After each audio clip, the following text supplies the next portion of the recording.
So my name's Elaine. I'm from the crew of Clearwater, and I'm wearing a house shirt. But I just want to tell you a little bit about myself before I get to the business. Okay, so I've always been involved in fitness, like my whole life. I've been involved in dance as a kid. Starting at the age of 3, I was in a couple of dance companies. I went to college for dance, and then taught. And I marched drum corps. Anybody know about drum corps? Yeah. It's a serious activity, yes. Involved in music, love it all. And then at the age of, I think, 49, so I've never had an injury my whole life, throughout all of that stuff. And then at like the age of 49, I decided to be a kickboxing instructor. So, yeah. And it went okay. Until I threw a left roundhouse and my life was forever changed. Okay, so, from someone who was not very empathetic or sympathetic to anyone, that was just like, shut up and like, do your workout. Like, what is your problem? To literally crawling off of the mat. I had a root tear of my meniscus, which doesn't really sound like it's that terrible, but I ended the class on the mat and crawled off the mat and called my husband and said, hey, I have good news and I have bad news. And he's like, what's that? And I'm like, hey, I'm getting out of work early. That's the good news. The bad news is I'm driving myself to the emergency room, right? So drove myself to the emergency room, misdiagnosed with a sprain, told to go back to work. Okay, went back to work, called workman's comp. I'm like, dude, I don't know what's going on. My right leg is literally 12 inches larger than my left leg. I don't mean to complain, but I'm in a lot of pain here, right? So they're like, oh, you should have had surgery, You should have had surgery. So they reattached my meniscus, laid me up for a while. My meniscus detached, screw broke in my leg, right? It was a whole process, along with being misdiagnosed with an infection, put on IV antibiotics for 3 months, landed me in a wheelchair, okay? So I went from an incredibly active person to someone who was sitting down, couldn't move for 3 fucking years. 3 years. It really does something to your brain, right? So I went from being an active person to someone who was depressed, hooked on codeine, right? And just really wanted to play ball with my son in the front yard for 3 years. So that's where the shift is, right? Sorry, it's a little emotional. So suddenly you're in a state of inquiry, like what happened, right? Why did this happen? What was wrong with my thought process before in regards to why I wasn't empathetic or sympathetic to others? So I start to figure it out, right? I start to get certified. I get my CPT. I get my 500-hour yoga cert. And I start to really figure out, like, what went on with my body? What went on? Because I was strong, right? Was I not flexible? Right? Was I working too hard? Was it too high of an impact for my body at that moment? Right? So really, you go in a state of inquiry. In the midst of all that, I lost my left shoulder. So it took me 6 doctors to get the right doctor for my knee, to get a knee replacement, right? And I couldn't really fix my shoulder until I got the worst pain in my body taken care of, which was my right knee. I actually tried to apply for disability. Like, that's where I was. Doing one-armed, one-legged yoga is really hard. Hello, Maite. Maite's a part of the crew, too. So I found rowing. I found rowing, and it was great because I suddenly had a sense of empowerment. Like I had lost it before. I figured I could row, right? And what's cool about our studio, what's cool about rowing, is that literally you can row right next to somebody else and be in the same stroke rate, but have a different split time. And I'll explain to you what that means. Okay, so I found rowing, I loved it, and I became a coach at Row House, and then eventually I became the lead coach there, and I loved it. And then on January 19th last year, the studio closed. And suddenly all these friends and family that I had, they just had no place to go, you know, like no place to go. I had no place to go. So we were like upset, right, Susan? I ran from the studio crying. I know, right? I did too. I was devastated. Yeah. We were community, we're family, right? We had 25 rowers in this very dark room with a really great sound system and this amazing touchpad beside the coach, you know, erg, which was great. We could operate lights, sound, all of it right there, right? All the bells and whistles in the world. However, it came with a price tag of $10,000 a month for that studio. Totally not sustainable, right? So the owners of the studio, they said, we're selling everything.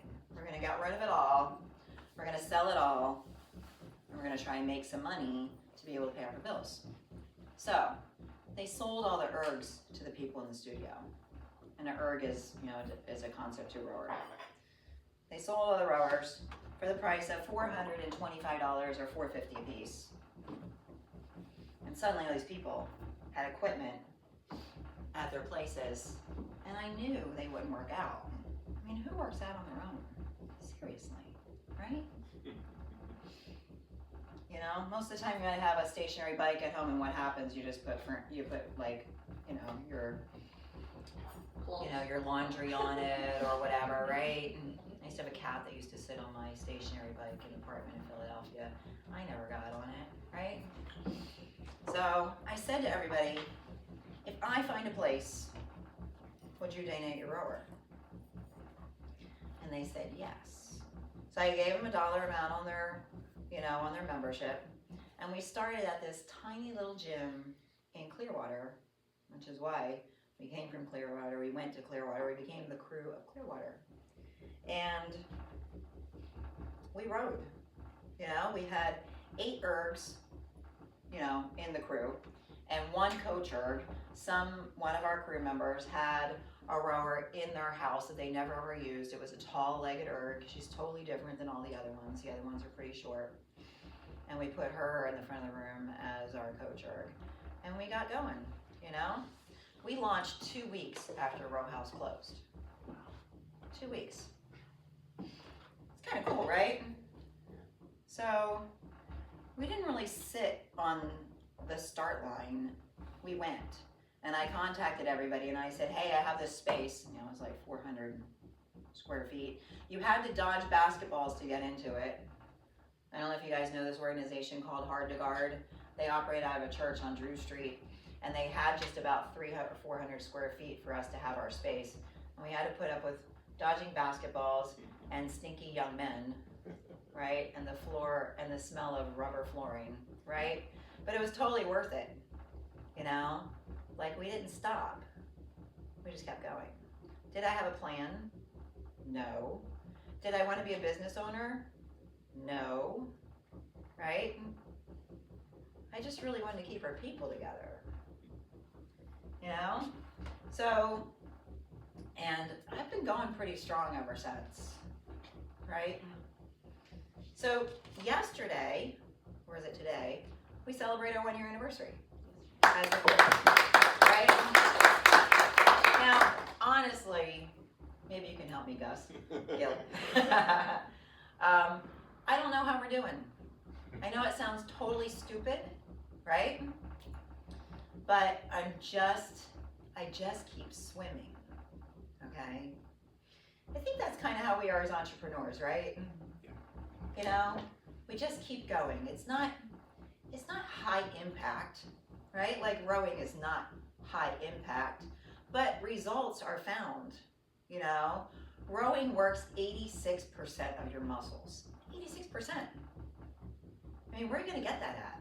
It's not high impact. It doesn't jar your joints. I mean, I have 2 replacements, right? last year or 2 years ago, I had my left foot totally rebuilt and I kept rowing. I just strapped my left leg into the center rail and applied more pressure on my right foot, okay? I mean, you can do it. I'm not the best rower, but we all meet each other where we are today, just like business, right? You have your list of things to do. You don't necessarily I think if you try and set the world on fire, you're gonna burn yourself out, right? You set all these huge goals of doing things. This year's probably gonna be a little bit different, for me as an entrepreneur, as a studio owner, we started out as a rowing studio, right? But right now, we also have yoga. We're doing some fit camps. So we have some boot camps in the morning for anybody that wants to work out. 5 a.m. we meet for boot camp 5 days a week, okay? Now let's talk about things. Now we've been reading this book, my husband and I, called Outlive. Did anybody read it? No. You know who Peter Attia is? Come on, somebody say yes. Yes, I don't know. Okay, all right. All right, so go ahead and pass this around. Yes. I think I have 10 copies, but. So Peter Attia wrote this book called Outlive, okay? He talks about having centennials, people that are 100 years old, right? He talks about living your life today or working your business today the way that you want it to be the last 10 years of your life, right? Taking everything into consideration, maybe as an entrepreneur, like the economy, right? How you want to price out things, or how you want to reach out to people, or whatever. Or your body, the fact that you're going to lose 3 to 5% muscle mass every single year at your age. Now I'm 59 years old. I know you're going, nah, you don't look that old. Right? No, I'm kidding. But, I read a really interesting thing. So think about me when I was laid up for 3 years, okay? I was the thinnest that I ever was, and I really, I have body dysmorphia, I think, just from being in dance and being on the scale twice a week and needing to lose 5 pounds in 2 days. The things you do to do that, it's pretty remarkable, yeah. But I thought that I looked really good going through those 3 years because I was thin. I think I weighed probably 120 pounds, right? I went 148 now. Can you imagine? Yeah. So being in bed for 10 days, you lose 3% muscle mass. Is that enlightening? So rowing is so low impact that I actually had a group from East Life come to the studio. I had 25 people, 25 people, most of them had Parkinson's. They're in the Rocksteady boxing program at East Life, and their helpers come to my studio and get on the rower and work out. Is that amazing? If they can do it, why can't you? Right? So let's talk about low impact doesn't mean low results. So entrepreneurs don't just work hard, they carry weight. Like we do when we work out, right? You want to try and strength train to build muscle mass to protect your skeleton more as you get older, right? So why do people slouch over when they get older? Why do kids slouch? Lack of muscles. Yeah.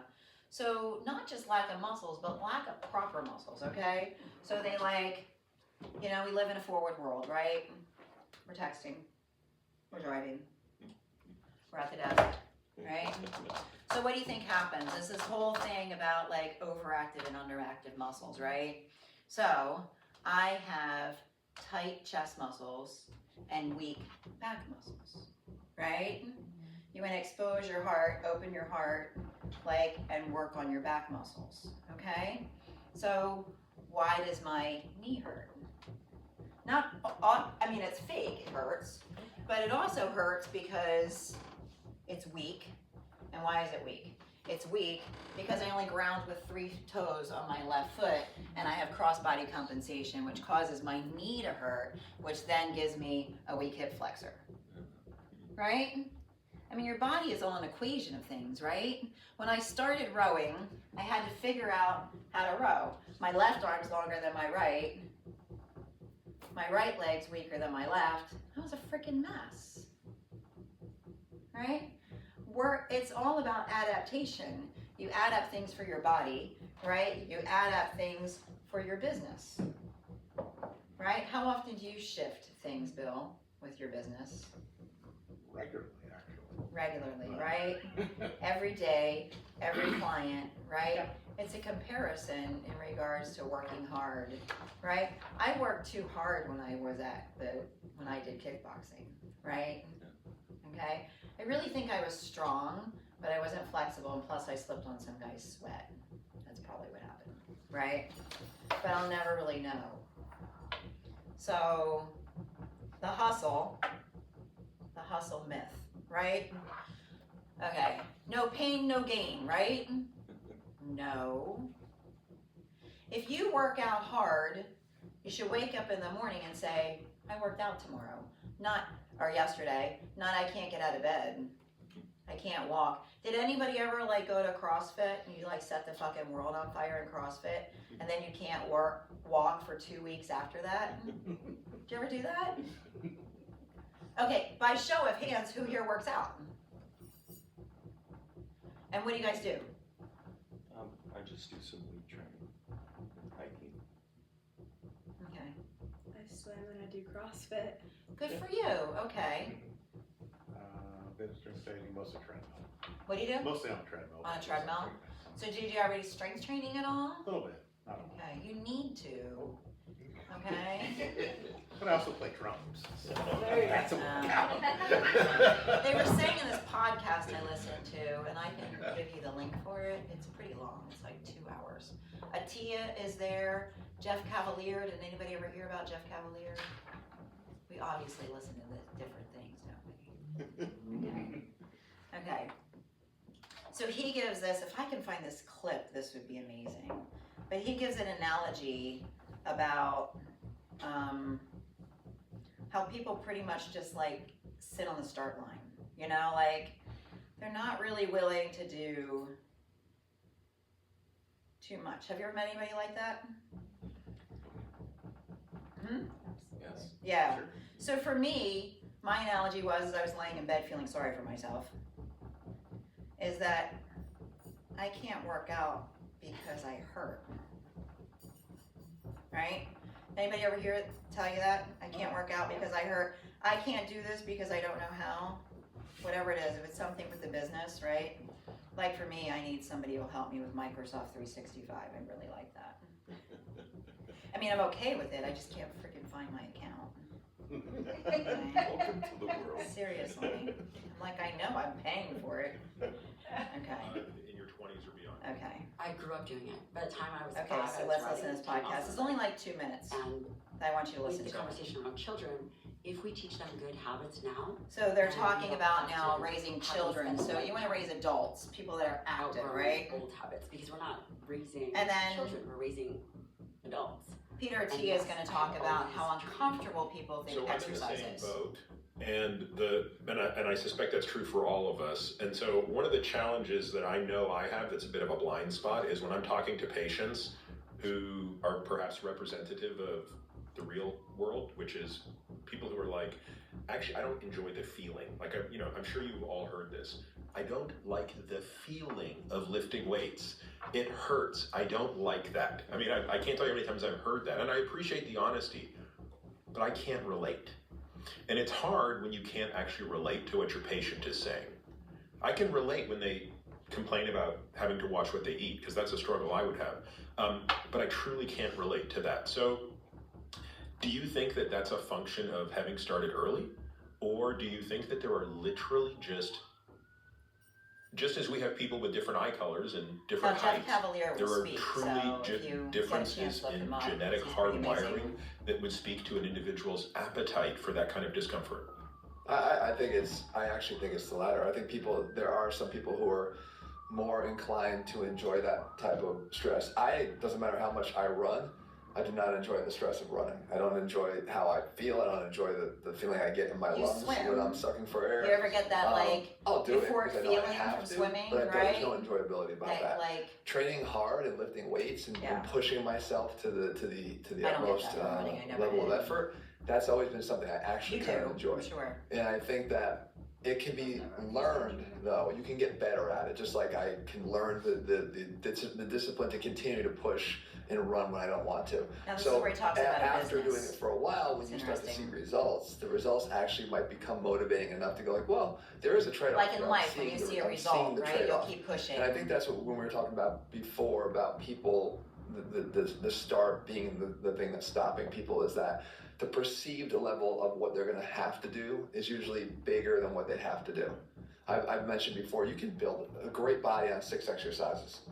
Literally, the row, squat, deadlift, bench, pull up, curl, done. Okay, so he talks about the row, the squat, the deadlift, and the pull-up, I think he does, right? Just so you know, when you're rowing, you do a squat to get down to the catch, right? You do a deadlift also, right? Because you go down, right? And you're back up. That's pretty amazing. A row, squat, a deadlift. All in rowing, right? No impact. This is an invitation to come rowing, by the way. Like you've got everything you need. You don't have to complicate it. If you keep trying to get stronger at those exercises, now you might get bored to tears, but you can build the prerequisite foundation to get a better body. But people want sometimes to complicate it in their heads so that they Like in have business, an we easier complicate out, things, right? because it makes it a little easier to say, yeah, I don't have time for all that. You know, we liken it to, Listen, I've known a few people in my life who've wanted to start businesses, right? And like, I got this great idea, and they're gung-ho, they want to do it, and then they get caught up in, I don't know if I should, set up an LLC, or if I should do it as a corporation, or I want to get my business cards, I can't figure out my logo, and they're doing all that stuff, and they never take the step of actually just starting what their service is going to be. And they never get going. And I think people do the same thing in terms of fitness. Like they make it bigger and they make the commitment larger so that they can own. so, you know, Atia also talks about ADLs, activities of daily living, right? So let me tell you a little story. So my mom on December 23rd got down on the floor to clean her bathtub. Okay, my mom has one bad knee, and she's a little overweight, and she doesn't ever exercise. Okay, so she got down on the floor 11:30 at night, decided to clean her bathtub. She suddenly realized that she couldn't get up, and she sat on the floor for 8 hours. She tried, she got disappointed, she got scared, but she didn't want to bother anybody, so she sat on the floor for 8 hours until she called someone to help her. So, it's one of the things that Atia talks about is activities of daily life, like being able to get off of the floor, okay? Being able to take care of yourself.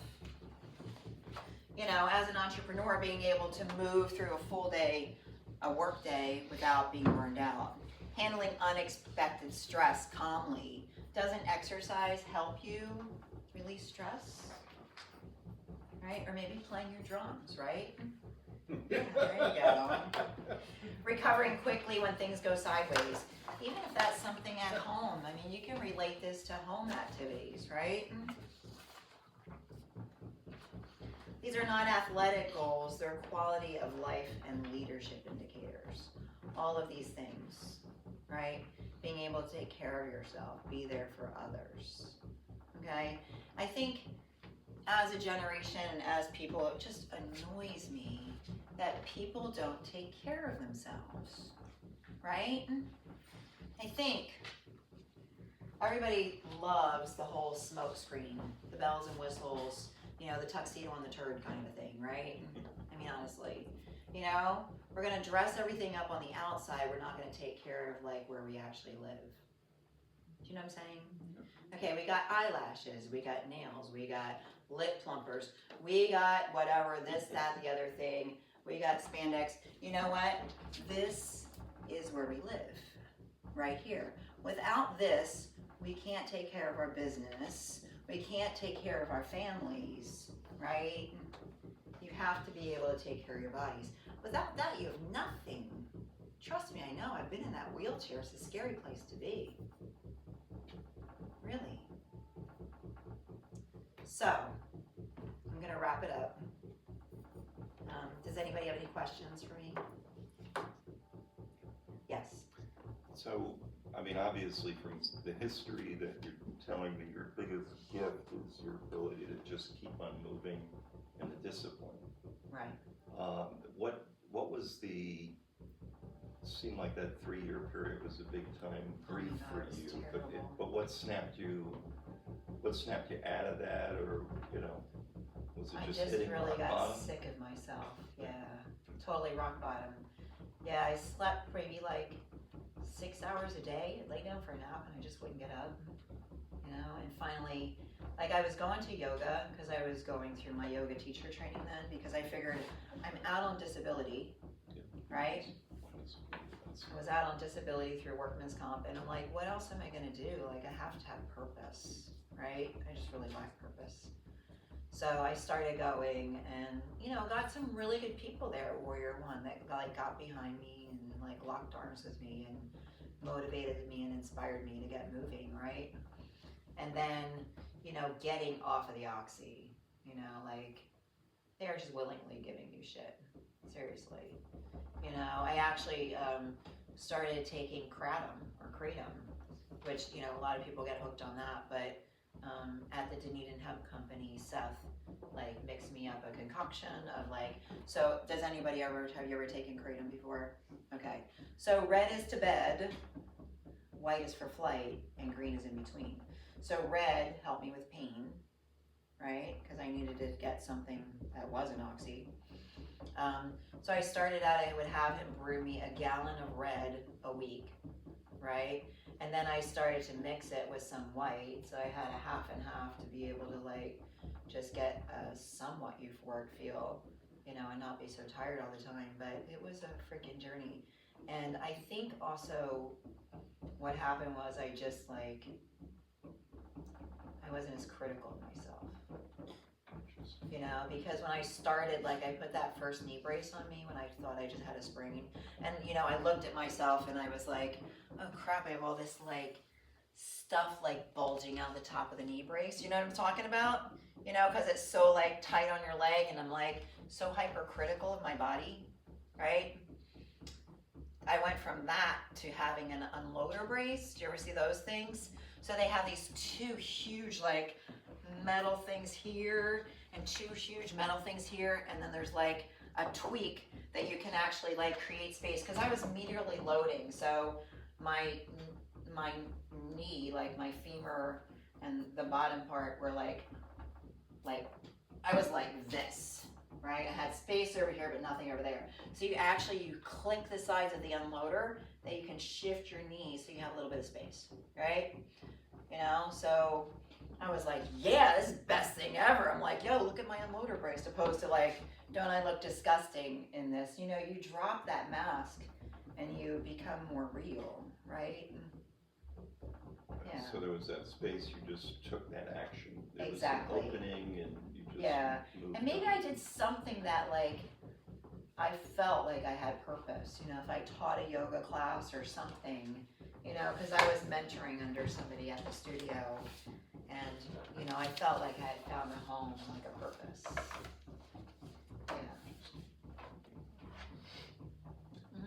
Yeah. First of all, thanks for sharing your story, You're Elaine. welcome.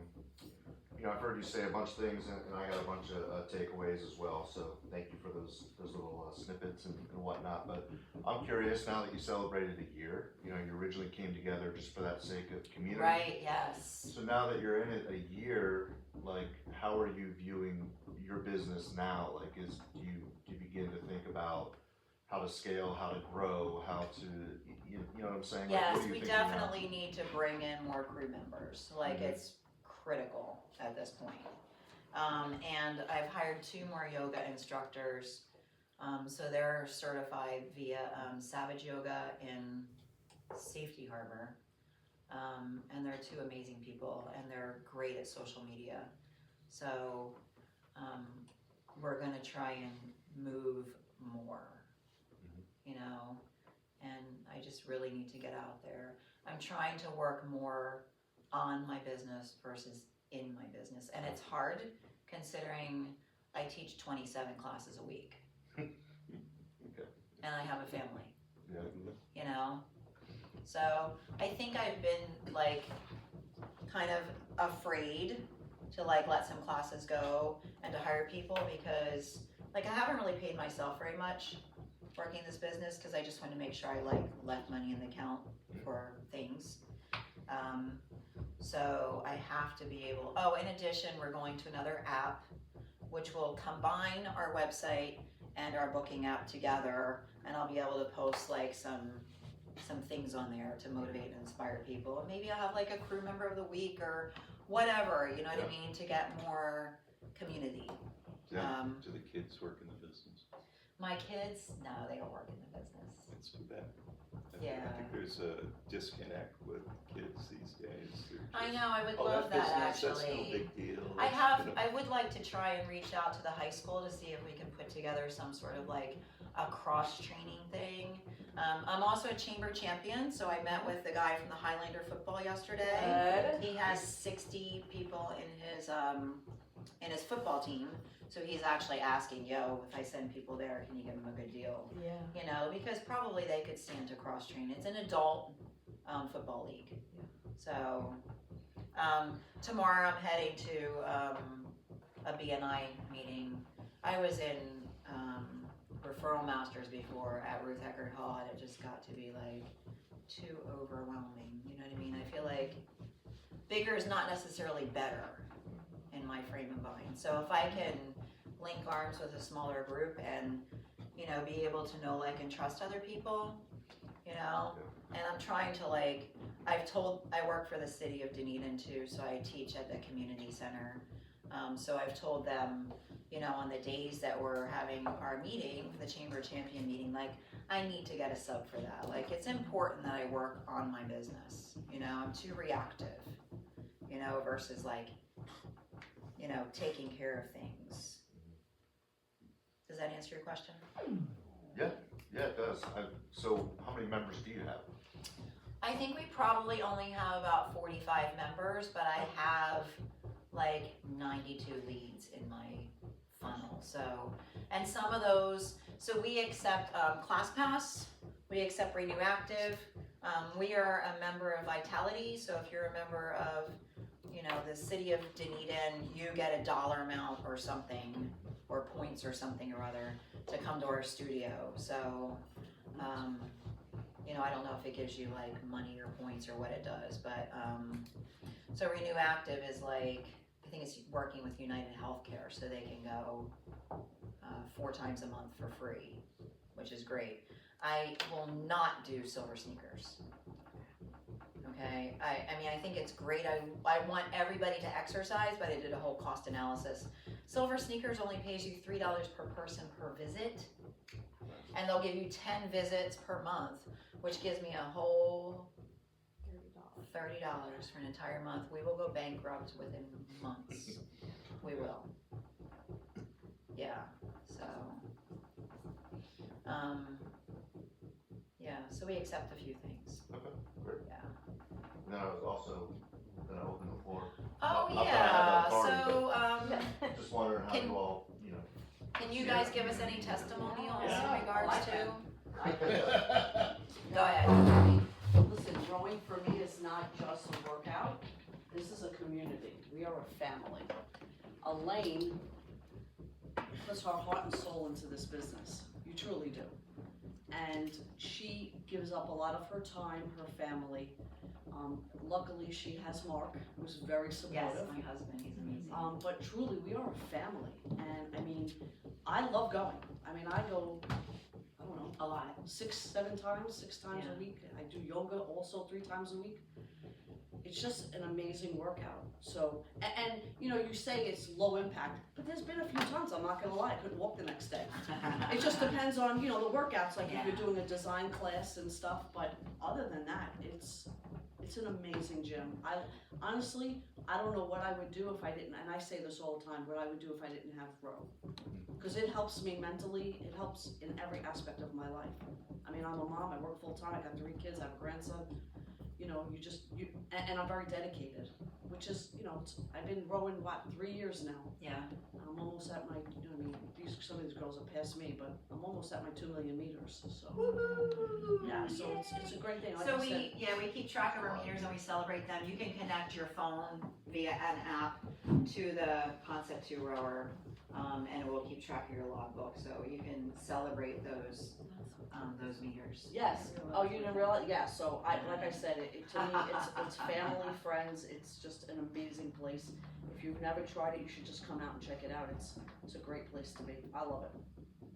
I don't ever want anything to happen, I'll do whatever I can to keep it going. Yeah, we bring some stuff into the studio too, like last week we had a movie night, so like the ergs like prop up on end, I put like command strips up there and we hang a movie screen and we have a movie night there and the whole floor is like empty and you know we're having some art in there. I mean, I'm talking to Evelyn about doing her scribbling artwork, and you know I'm also in May I'm already certified for kids yoga, but I'm gonna get recertified with one that is recognized at schools.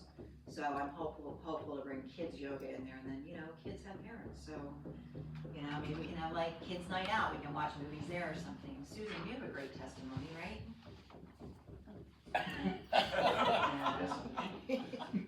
Like being on the spot. Right? Well, yeah, I've tried over the years. I've always needed to lose some weight. I've tried every kind of exercise there is. I always joined all the, you know, fad exercises over the years and never really stuck with anything. I'm 72, I've had 2 hip replacements and 2 sclerotherapies on my legs. I was about ready to need a cane to walk. One of my friends got a gift certificate to Row House and she wanted me to go with her. I said, I was really hesitant to go, but I went, and the first time I rode, I was slow and deliberate and probably wasn't the best exercise that I could have gotten out of that, but I was very cautious because I hurt. I was walking out to the parking lot after we were done and my legs felt amazing after just a 30-minute exercise. So I kept going back with her. She dropped out, I kept going, and I've been rowing for like 2.5 years now. Lost 28 pounds and my legs feel great. And so Susan recently retired, but she still comes to row at 6 a.m. 6 a.m. every morning. Every day, except Saturday, I take Saturday. Yeah. And generally she comes on Sunday to our fundamentals class, which is like a stroke clinic, so she's always working on her stroke, because you can always find errors and you can always find improvement with everything in life, not just rowing. I feel like I can become a better rower if I do that. It just is a constant reminder of the form. And her split time rocks me, and like I can't even catch her. Seriously.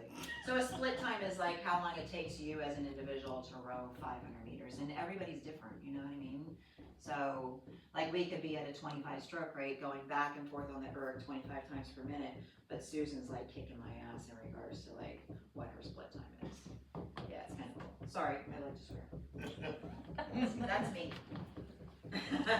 Anybody else? Everybody should try it. Well, I just think that it's great for all ages, you know, a young person, you know, older, and all levels of abilities.